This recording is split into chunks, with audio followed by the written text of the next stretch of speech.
तो भाई पिछले साल के चैंपियंस कोलकाता नाइट राइडर्स इस बार आईपीएल 2025 में कौन से 6 प्लेयर को रिटेन करेगा? मिचेल स्टार्क को रिलीज कर देगा, ये तो कंफर्म है, बट क्या रिंकू सिंह को रिटेन करेगा?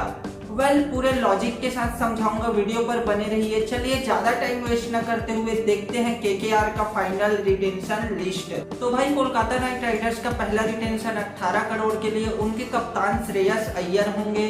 कई लोगों का मानना था, ऐसा न्यूज भी आ रहा था कि केकेआर श्रेयस अय्यर को रिलीज कर देगा क्योंकि पिछले सीजन श्रेयस का परफॉर्मेंस उतना अच्छा नहीं था। बट भाई cricket is not all about performance. As a captain team को चलाना, स्ट्रेटेजी बनाना, प्लेयर्स को बैक करना, और वैसे भी अय्यर के ही कप्तानी में पिछले सीजन केकेआर ट्रॉफी जीत कर आ रहा है, तो विनिंग टीम के साथ छेड़छाड़ नहीं करेगा आई थिंक केकेआर का मैनेजमेंट। चलो मान लेते हैं केकेआर श्रेयस अय्यर को रिलीज कर देगा, बट उन्हें भी तो फिर नया कैप्टन का जरूरत पड़ेगा, और इस समय आईपीएल के 10 टीमों में लगभग 2 से 3 टीमों को नया कैप्टन की जरूरत है, और यदि ऑक्शन में केकेआर नया कैप्टन ढूंढने गया तो इजिली 15 से 20 करोड़ रुपए खर्च हो जाएंगे। उससे अच्छा यह है कि श्रेयस अय्यर को ही 18 करोड़ रुपए देकर एज अ फर्स्ट रिटेन किया जाए। वही केकेआर का दूसरा रिटेंशन 14 करोड़ के लिए one of the finest allrounder in the history of IPL Andre Russell होंगे। रसल ने भाई पिछले सीजन 15 मैचेस में 19 विकेट निकाला था, साथ ही 6 इनिंग में उनको बैटिंग मिला था। उन 6 इनिंग में 270 रन बनाया था, लगभग 162 के स्ट्राइक रेट से। और बिना रसल के कोलकाता नाइट राइडर्स का टीम पूरा हो भी नहीं सकता। एक्चुअली रसल को 14 करोड़ देना टोटली जो है वर्थ इट है भाई। यदि ऑप्शन में रसल गए तो इजिली वो 15 से 20, आई थिंक उससे ज्यादा भी मिल सकता है उन्हें, सो दैट कि कोलकाता नाइट राइडर्स को as a second retention 14 crore के लिए आंद्रे रसेल को कर लेना चाहिए। वही केकेआर का तीसरा रिटेंशन 11 करोड़ के लिए वरुण चक्रवर्ती या फिर रिंकू सिंह, दोनों में से कोई एक होगा भाई।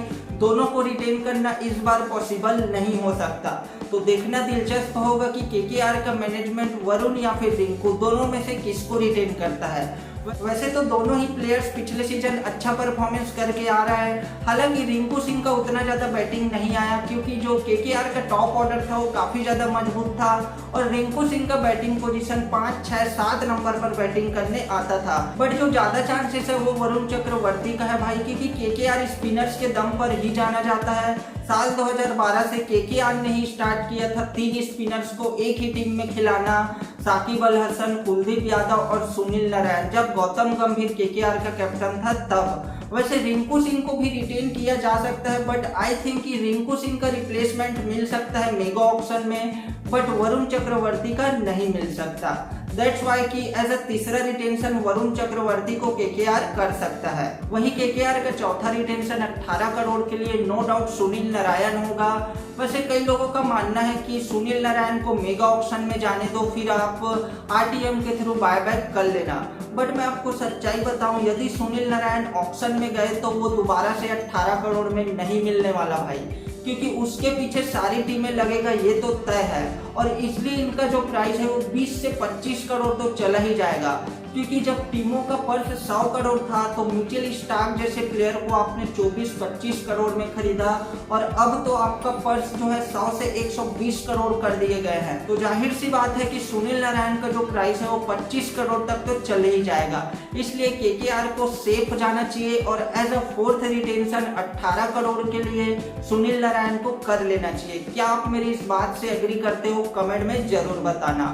और एक्चुअली भाई सुनील नारायण 18 करोड़ डिजर्व करता है। पिछले सीजन आपके लिए 400 प्लस रन बनाया था, विकेट्स निकाला था, और ये बंदा यदि विकेट्स ना निकाले, रन्स बनाए या ना बनाए, बट इसका जो इकोनॉमी रहता है वो हमेशा अंडर 7 रहता है, यानी अपने 24 बॉलों में 4 ओवर में 30 से कम ही रन देता है, वहां पर आपको फायदा मिल जाता है। दैट्स वाई कि सुनील नारायण को जो है रिटेन कर लेना चाहिए, बिल्कुल भी रिस्क नहीं लेना चाहिए कि आरटीएम में खरीद लेंगे भाई, ये बंदे के पीछे सभी टीमें पड़ सकता है। वही कोलकाता नाइट राइडर्स 5वां रिटेंशन नहीं करेगा भाई। मिचेल स्टार्क, हर्षित राणा, फिल सॉल्ट, वैभव अरोरा, और इनके पास कई बड़े प्लेयर्स हैं, उन सभी को ऑप्शन में जाने देना चाहिए। फिर आपको जो प्लेयर सही लगे उसके ऊपर आरटीएम यूज करके उसे बायबैक कर सकते हो। 6वां retention as a uncapped player Harshit Rana को जो है आप रिटेन कर सकते थे, बट जो कि हर्षित राणा बांग्लादेश के खिलाफ T20 सीरीज में उनका नाम स्क्वाड में है, तो वो अब अनकैप्ड प्लेयर नहीं रहा, कैप्ड प्लेयर हो जाएगा, क्योंकि आई गारंटी की हर्षित राणा प्लेइंग 11 का हिस्सा रहेंगे। दैट्स ऑल भाई, वीडियो को यहीं पर करते हैं एंड मिलेंगे अपने अगले वीडियो पर। अभी तक चैनल को सब्सक्राइब नहीं किए, सब्सक्राइब कीजिए, वीडियो लाइक कीजिए, फेसबुक पर देख रहे हो फॉलो करके जरूर जाना।